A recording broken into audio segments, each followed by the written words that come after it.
네, 전격 인터뷰 예고했듯이 송원석 국민의힘 원내대표 만나보겠습니다. 어서 오십시오. 네, 안녕하세요. 송원석입니다. 네, 먼저 짧게 이재명 정부 첫 국감이잖아요. 3일째 지금 접어들고 있는데 짧게 평가해 주신다면요.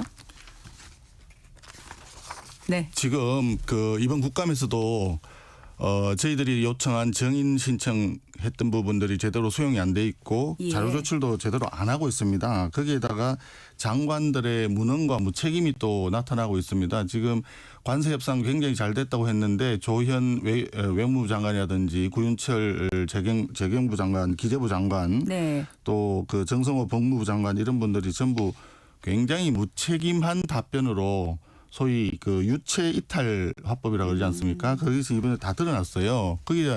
거기에다 정동영 장관 같은 경우에는 두 국가론을 계속 주장하던데 이건 굉장히 위헌적인 거거든요. 네. 두 국가론이 된다면 통일부가 필요가 없습니다. 통일부는 사라지고 그거는 외교부에다 흡수해야 됩니다.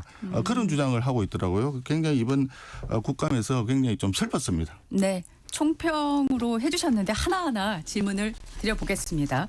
먼저 오늘 새벽에 들어온 속보에 대한 질문부터 시작을 하겠습니다. 12.3 비상계엄 가담 의혹을 받는 박성재 전 법무부 장관에 대한 구속영장 기각됐습니다. 예상하셨습니까?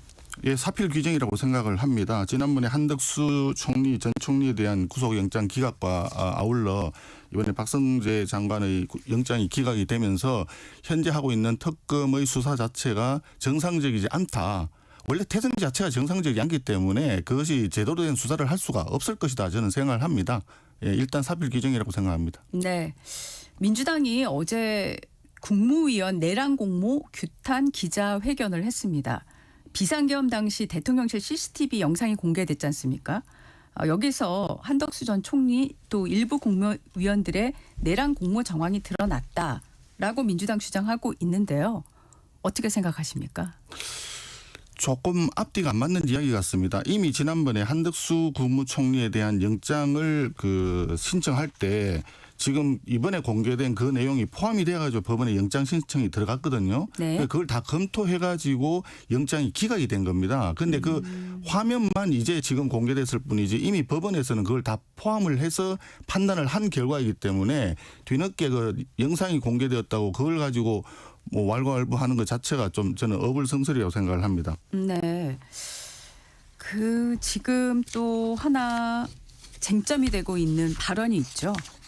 어제 법무부 국감에서 정성호 장관이 특검 수사 결과에 따라서 국민의힘에 대한 위헌정당 해산 심판 청구를 검토할 수 있다고 말했습니다. 법무부 장관이 처음으로 공식사상에서 이런 발언을 해서 많은 주목을 받고 있는데요. 어떻게 보십니까? 정성호 법무부 장관은 국무위원입니다. 본인이 아직도 국회의원이라고 착각하고 있는 것 같은데 만약에 그런 말을 할 것 같으면 국무위원직을 내려놓고 다시 당에 더불어민주당의 국회의원으로 되돌아와서 그런 정치적인 주장을 하든지 해야 되지 정부에 책임 있는 당국자 입장에서 그렇게 얘기하는 거는 전혀 책임감 있는 발언이 아니다. 그렇기 때문에 정성호 장관의 그 발언에 대해서는 강한 유감을 표명하는 바입니다. 네, 알겠습니다. 급히 오시느라 물도 한 잔 못 드시고 네, 하셨어요. 예. 제가 좀 질문을 길게 하고 있겠습니다. 네. 자, 이제 또 하나의 쟁점이라고 해야 되겠죠. 김현지 대통령실 제1부속실장 국정원 강사 증인 채택을 놓고 계속 여야가 공방을 벌이고 있는데 일단 운영위가 오늘 원래 예정돼 있다가 미뤄졌어요. 근데 민주당에서는 국민의힘이 이 일정 변경을 동의했다고 하는데 국민의힘은 일방적인 연기라고 반발하셨거든요.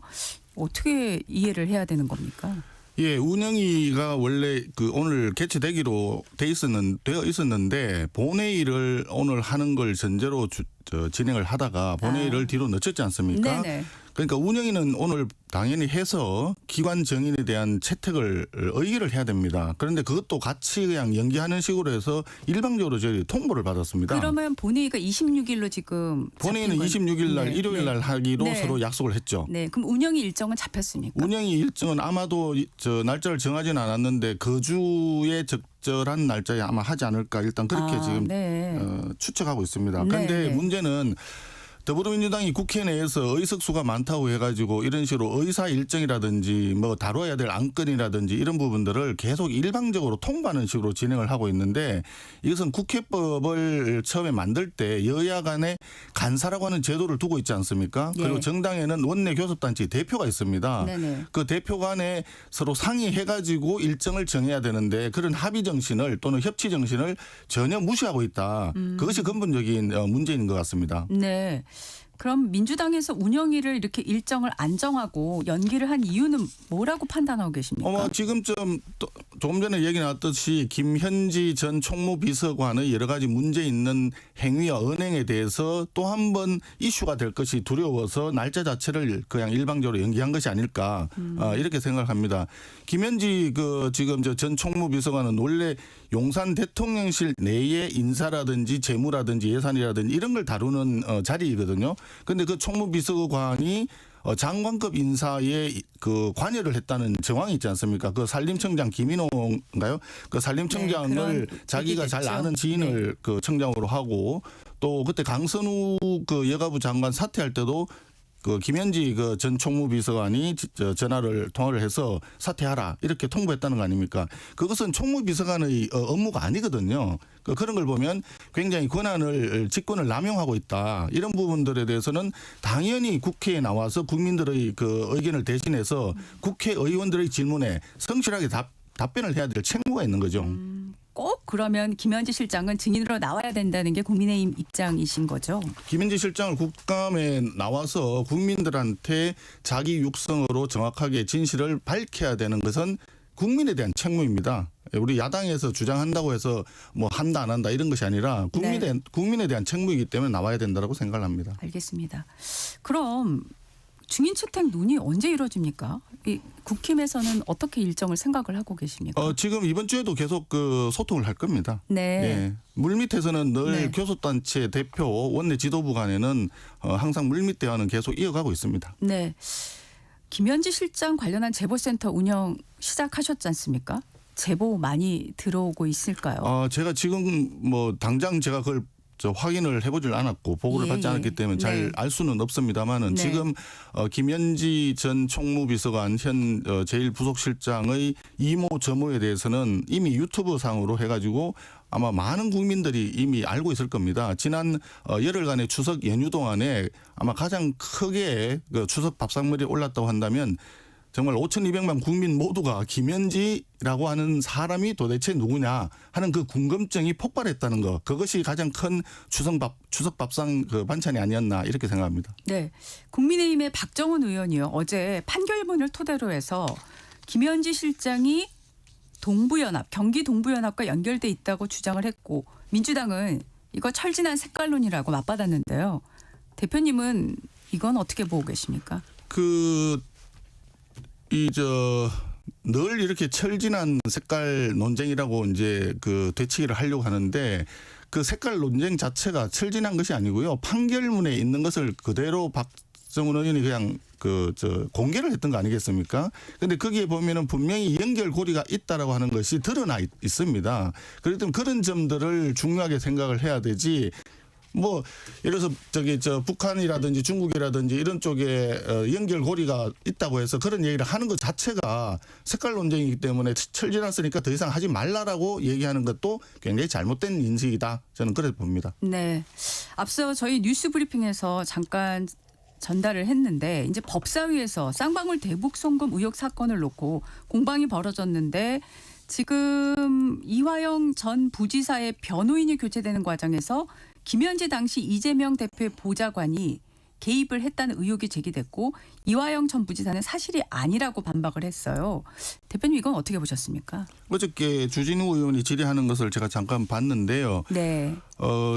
이화영 부지사가 대북 송금과 관련해 가지고 이 당시 이재명 그 도지사에게 보고를 했다라고 진술을 했고 네. 그 진술을 했는데 그 이후에 갑자기 그 김현지 당시 보좌관이 그 질책을 했다. 이렇게 얘기가 나왔죠. 거기 네. 지금 사법연수원 교수로 가 있는 그 검사 부부장 검사 이름이 갑자기 기억이 안 나네요. 그분이 그렇게 또 발언을 했고 그래서 이제 그 변호사가 교체되었다 네. 이렇게 했는데 설주환 변호사도 본인이 그것을 인정을 했어요. 시인을 했습니다. 그렇기 때문에 그분들의 발언은 상당히 신뢰성이 있는 것이다. 이렇게 봅니다. 그러면 이 부분이 결과적으로는 어떻게 보면 위정교사 내지는 증거인멸 쪽에 가까운 거 아닌가. 이렇게 생각하는 분들도 있더라고요. 저는 법률 전문가가 아니기 때문에 그렇게까지 판단은 못하겠지만 상당히 그런 개연성은 있어 보인다라고 하는 것이 일반적인 평가인 것 같습니다. 네.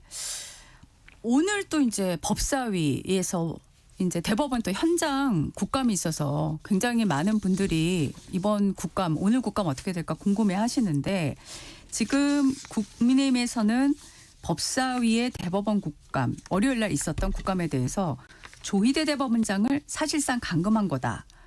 요 단어가 좀 세서요. 조리돌림 인민재판 수준이다. 라고 비판을 하셨습니다. 그러면서 이재명 대통령이 입장을 밝히라고 요구하셨는데 왜 입장을 밝히라고 하신 걸까요? 대한민국은 헌법에서 삼권 분립이 그 명확하게 규정이 되어 있고요. 권력과 권력 간에는 상하 관계가 서열 관계가 있을 수가 없습니다. 이재명 대통령께서 뭐 선출된 권력과 임명된 권력이라 그러면서 권력 간에 서열이 있는 것처럼 얘기를 했고 거기에 따라서 국회에서 법사위원장이 3부 요인 중에 한 사람인 조희대 대법원장을 90분 넘게 이렇게 감금 비슷하게 잡아놓고 계속 조리돌림을 했는 것은 팩트거든요. 그 자체가 굉장히 심각한 문제가 되는데 그것은 대한민국 국정을 총괄적으로 이끌어 나가고 있는 대통령께서 이 문제에 대해서 입장을 밝혀주시는 것이 좋겠다 해서 그렇게 얘기를 했던 거고 지금 현재 하고 있는 상황을 보면 법사위는 아마 앞으로도 계속 조희대 대법원장과 대법원을 흔들기 위해서 엄청나게 할 겁니다. 왜 그러냐면 이재명 대통령의 무죄를 이끌어내기 위해서 판결 결과를 번복하기 위해서 그런 것이 아니냐. 그 사실상 대법원에서 유죄 취지로 파기환송 판결을 했는데 그게 고급에 내려가 있지 않습니까? 이 부분에 대한 것이 이재명 대통령이 가장 신경을 쓰는 부분이기 때문에 계속해서 지속적으로 대법원을 흔들려고 할 것이다. 이렇게 생각을 하고 또 대법관 숫자를 지금 증언을 하겠다라고 이미 얘기를 했지 않습니까? 그 정청래 당대표가 그때 30명이라고 하는 보도가 나가니까 굉장히 화를 냈다는데 왜 그것이 사전에 리크가 되느냐 네. 이런 취지였다고 합니다. 그런데 결국은 숫자가 조금 바뀌어가지고 그 발표가 이미 됐죠. 네. 그것이 과거에 보면 독재 국가를 이루었던 많은 중남미 국가라든지 그런 사례에서 보듯이 대법관 숫자를 늘리고 자기들에게 유리한 자기들의 우호적인 대법관으로 추원하면서 결국은 사법부가 최종적으로 최후의 보루가 되지 못하고 진실을 지키지 못하는 상황이 되고 오히려 정의를 앞장서서 무너뜨리는 그런 기관이 되다 보니까 독재가 완성되는 겁니다. 그 과정으로 가고 있다고 보여지기 때문에 많은 국민들이 우려를 하는 것이고 지금 현재처럼 조희대 대법원장을 그렇게 흔드는 것은 대단히 잘못된 길이다. 이렇게 생각을 하는 겁니다. 네. 어제 국무회에서 이재명 대통령이 이런 발언을 했습니다. 국회에서의 정부 공직자들 위증이나 출석 거부는 절대 허용하면 안 된다. 위증 사건 수사는 왜 제대로 이루어지지 않느냐며 검경을 질타했는데요. 대표님이 이 발언 어떻게 보셨습니까? 그 부분은 대통령께서 자기 고백을 하는 거 아닌가 이런 느낌을 받았습니다. 사실상 이재명 대통령께서 출석 거부한다는 것은 그때 당대표 때인가요? 계속 뭐 당무로 바쁘다, 뭐 선거 유세 때문에 바쁘다 이런 핑계를 해가지고 재판에 거의 출석을 제대로 안 했지 않습니까? 그런 부분들하고 지금 현재 진행되고 있는 이재명 대통령의 위정 혐의에 대한 재판 이것도 지금 진행이 제대로 안 되고 있지 않습니까?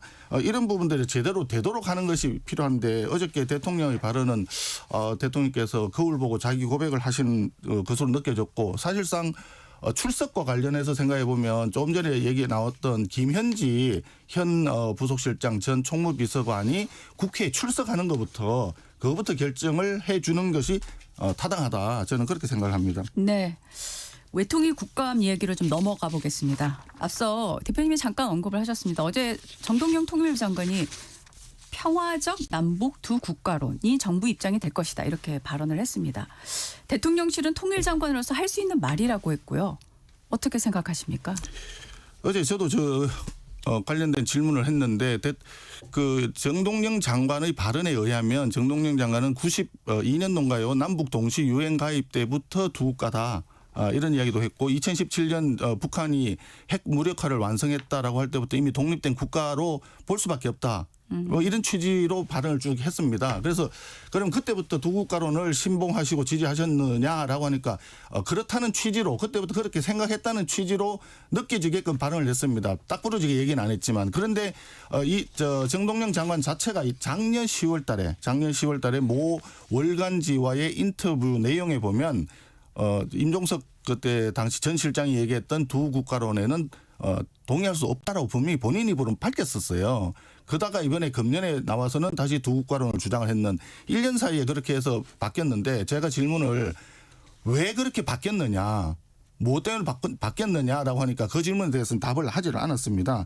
그런데 문제는 두 국가론이 되면 통일부는 당연히 없어져야 됩니다. 북한이 우리 대한민국의 특수한 잠정적인 어떤 단체에 의해서 지배당하고 있다라고 하는 현재 우리 헌법을 해석하는 많은 분들의 판단에 따르면 그건 국가가 아니라고 보거든요. 그런데 그것이 국가라고 본다 그러면 통일부가 필요가 없죠. 통일부가 필요 없고 그거는 외교부에 흡수가 돼가지고 외교부의 한 사람으로 한 국가 대상 국가로 봐야 되는 것이고 더군다나 더 중요한 것은 지금 현재 소위 탈북민이라고 하지 않습니까? 북한 이탈 주민들인데 북한 이탈 주민들은 우리 헌법상 다 대한민국 국민이라고 간주하기 때문에 우리가 그분들을 지원하고요. 국내에 들어와서 여러 가지 혜택도 주고 있는데 만약에 북한을 두 국가라고 의해 가지고 동일한 국가라고 생각한다면 타국의 국적을 가지고 있는 사람을 우리가 국내에 어떻게 보면 억류하고 있는 개념이 되거든요. 그럼 탈북민들 다 북한에 되돌려 보내야 됩니다. 그런데 그것이 과연 인도적인 측면에서 북한과 같이 지금도 4개 수용소에서 엄청나게 많은 분들이 그 고통을 당하고 있다고 하는데 그렇게 하는 것이 타당하냐 이런 이야기죠. 그래서 지금 현재 두 국가론 얘기하는 것은 굉장히 허구의 주장일 뿐이다. 어저께 그렇게 저희들은 생각을 했습니다. 네. 캄보디아 납치 사망 사건 이야기 좀 해보겠습니다.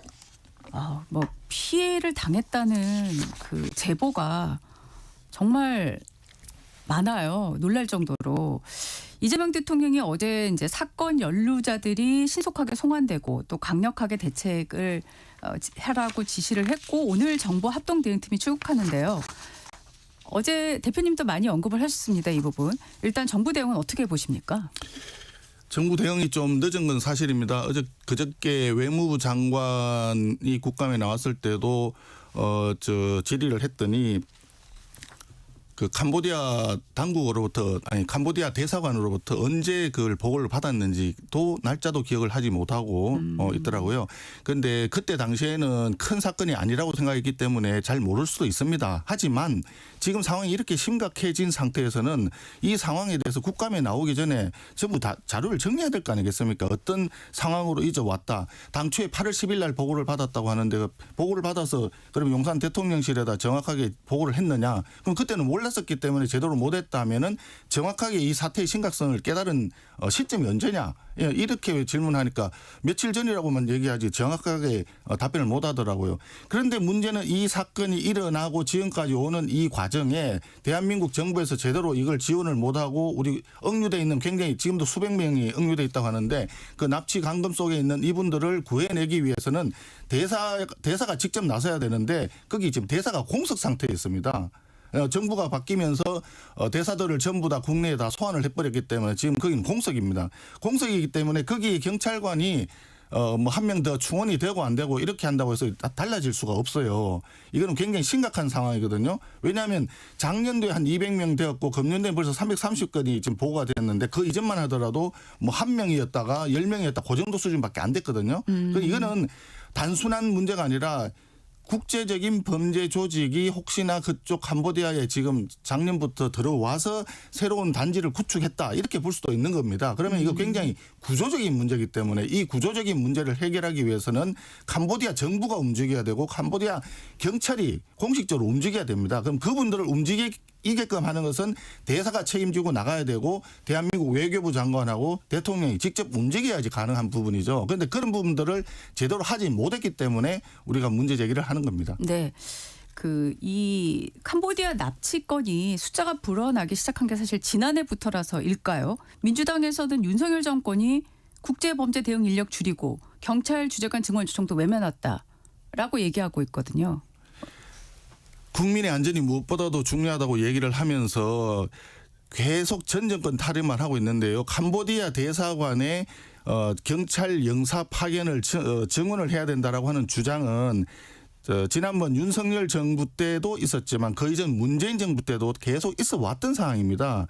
계속 오랫동안 계속 경찰을 늘려야 된다라고 하는 이야기는 계속 있어 왔던 상황이에요. 그런데 굳이 그걸 전 정권 타령만 할 개연성이 있는 그런 문제가 아니고 조금 전에도 말씀드렸지만 작년부터 이게 갑자기 늘어나기 시작하고 폭증을 했지 않습니까? 네. 이렇게 되면 근본적인 구조적인 문제점에 대해서 고민을 하고 현재 정권을 잡은 이 정부에서 과거 정부에서 어떤 잘못이 있었다 이걸 얘기하기 전에 지금 우리가 무엇을 해야지 우리 국민들을 구출해낼 수 있는지 이걸 고민을 해야 됩니다. 네. 기사에 보니까 우리나라 말고 다른 동남아의 2개 국가 제가 이름을 기억이 안 나는데 그쪽은 정부 측에서 움직여서 자국민들을 구출해 갔다라고 하는 기사도 네, 나왔던 걸 네. 제가 봤어요.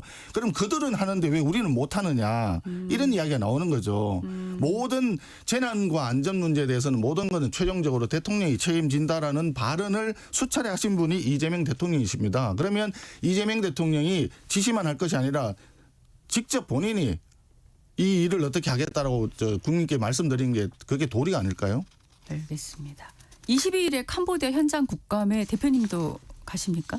예, 저도 22일 캄보디아 국감은 저도 이제 아주반에 지금 배속이 돼 있기 때문에 네. 예, 정상적인 의정 활동의 하나로서 국감에 참여할 생각입니다. 현장 국감에서 뭘 집중적으로 질의하고 좀 챙겨보실 생각이십니까? 지금 이미 나와 있던 여러 가지 이제 조금 전에 제가 말씀드렸지만 구조적으로 어떤 문제가 있느냐라고 하는 부분하고 그다음에 그 범죄 조직이 지금 계속 이제 대포 통장을 이제 팔려가서 한국 사람들이 이제 그게 그 부분 때문에 이제 잡혀 있다 이런 이야기들이 기사에 많이 나던데 근본적인 원인이 무엇인지 이런 부분들하고 그다음에 더 중요한 거는 현지 경찰과 우리 외교 라인과 우리 경찰 영사 간의 어떤 소통 관계가 어떤 식으로 진행이 되는가 네. 이런 것들을 주로 많이 봐야 되지 않겠나 지금 생각을 하고 있습니다. 네. 지금 국민의힘에서 이른바 중국인 3대 쇼핑 방지법, 의료, 선거, 부동산 이걸 당론 추진한 데 이어서 대표님께서는 외국인 부동산, 종합 부동산 세율을 내국인의 2배로 상향하는 이런 법안을 발의했는데 왜 이런 법안 발의하신 걸까요? 지금 오늘 지금 부동산 대책이 또 발표된다고 아마 네, 임박했다는 보도까지만 나와 있습니다. 임박했다고 네. 지금 돼 있는데 지난번에 이제 대출을 일괄적으로 6억으로 이렇게 규제하는 부동산 대책이 나왔지만 여전히 집값은 굉장히 많이 오르고 있고 현장에서는 또다시 영끌 현상이 지금 나타나고 있다고 합니다. 그만큼 부동산 문제는 중요한데 우리 대한민국 국민들이 집을 살 때는 대출을 규제하고 그다음에 여러 가지 인허가를 받고 이렇게 규제가 되고 있는데 사실상 중국인을 중심으로 해가지고 외국인들이 국내에 주택을 매집하는 부분에 대해서는 사실 규제가 거의 없습니다. 그렇기 때문에 이렇게 하다 보니까 중국인들이 굉장히 와서 여러 채를 한꺼번에 매집하는 경우도 있고 거기에 대해서 집값이 올라가고 전세값이 올라가니까 결과적으로 월세를 내야만 되는 대한민국 국민들이 중국 사람들한테 헌납하는 거나 마찬가지 상황이 벌어지고 있다.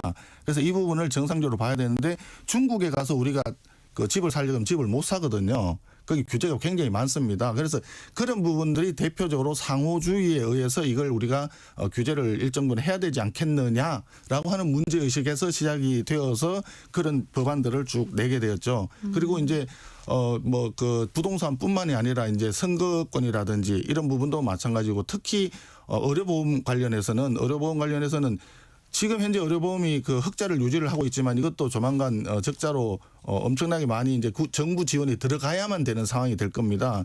그런 상황에서 중국인들이 중심이 돼가지고 일시적으로 단기 체류하는 사람들이 자기들 가족들까지 다 들고 와가지고 의료보험 혜택을 받고 나가는 경우가 있다고 알려져 있거든요. 그래서 그런 부분들에 대해서는 규제를 해야 된다 이렇게 생각을 하는 거죠. 네, 시간이 금세 지나가서요.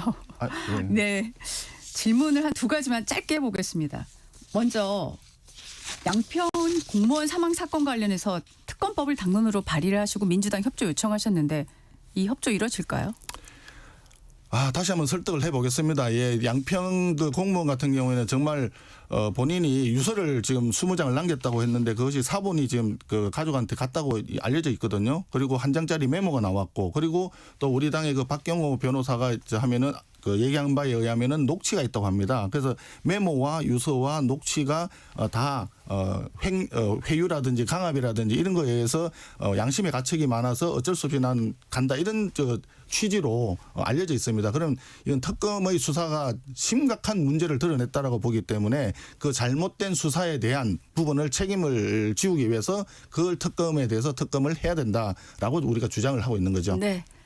시간 때문에 추가 질문은 다음에 하겠습니다. 지금까지 송원석 국민의힘 원내대표였습니다. 고맙습니다. 네, 감사합니다. 잠시 후 당당 토론으로 이어집니다.